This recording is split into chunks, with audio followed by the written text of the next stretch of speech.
Hey folks, Dumock the Artist coming at you from a hidden bunker deep within the bowels of the city.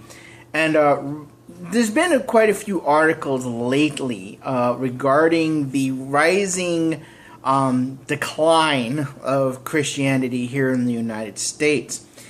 And, you know, there's one article in particular I'm going to post a link to down below.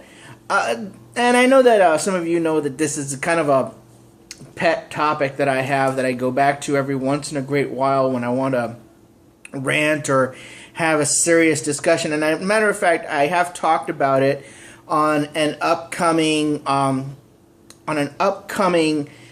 edition of Theology in Action with Dave Concepcion. I'm also going to post a link to it down below. It should be coming out next Monday or so.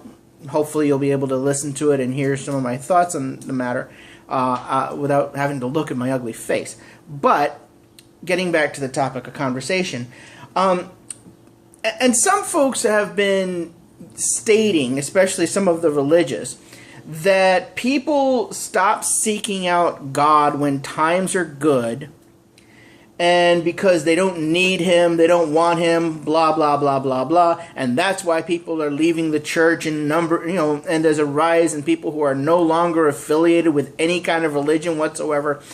And it's mainly because we're all depraved and bad and horrible individuals, and how, you know, the implication is that if they want us to come back, they're going to have to start praying that we go through some bad times, so that we go into church and start begging for forgiveness, and, you know, for being human and not wanting to put up with the same old nonsense.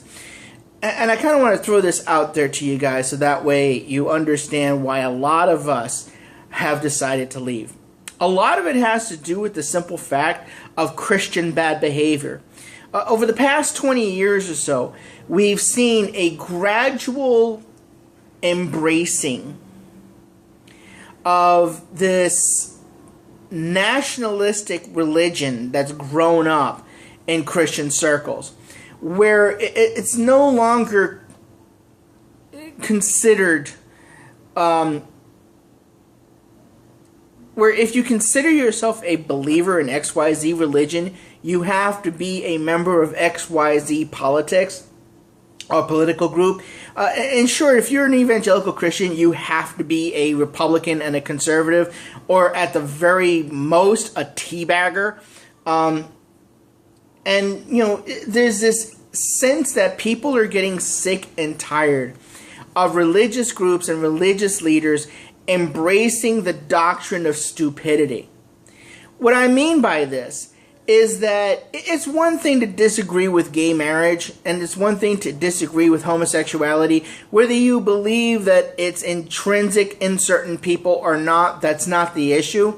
The problem comes when you guys decide that you're going to make laws against your fellow Americans to keep them from enjoying the same rights and privileges that you do as a straight person. Okay? When you want to enforce laws or create laws that would force people from other faiths to pray to your God, then it becomes a problem.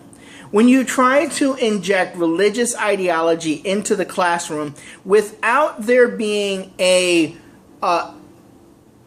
debate or a discussion involving other religious groups, there is a problem, because what happens is you're trying to create a, what's the word I want to use? You want to create a privileged class of only evangelical Christians. And that completely goes against everything that Jesus taught. Jesus said that if you want to be the first of my disciples, you have to be the least, meaning you have to take a position of service, where you're trying to help out other people, where you're trying to do what's right and helpful for everybody else before yourself, and hope that other people will do the same for you. It doesn't always work out that way, and sometimes you do have to take care of yourself and make sure that you yourself are fine. But ultimately, what's going on in the churches now is the sense that Christians are a privileged class. I mean, This is an idea that's been going on for quite some time. But when you create this sense that your religious group is a privileged class at the exception of everybody else, and that everyone else must cater to you because it offends your sensibilities otherwise, that's when people take a look at you and go, you know what? I don't want to be a part of that. I don't want to have my name attached to that. I'm sick and tired of people being manipulative and being deceptive, and people that are getting rich off of money I give them, which should be going to help out the poor, or at the very least maintaining the faith community that we're a part of. And there have been more and more stories of people who have come out of evangelical Christianity, who have come out of Christianity in general, and stating how they are sick and tired of hearing one thing from the pulpit and seeing another thing out in the streets. People are tired of it. People don't want that anymore. People don't want to hear the terror and the fear of, if you don't believe what I tell you, you're going to go to hell and you're going to suffer eternally forever and ever and ever. You know what? People are tired of it. Because if there was any substance to what your religion teaches, you wouldn't have to threaten them with hell. You could do something like, I don't know, go out there and clear out a children's hospital by healing every single person that's in there.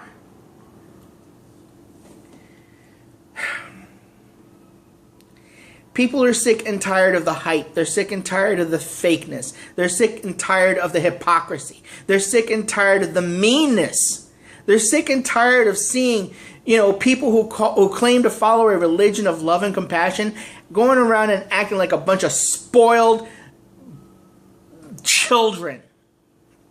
And even then, that's an insult to children.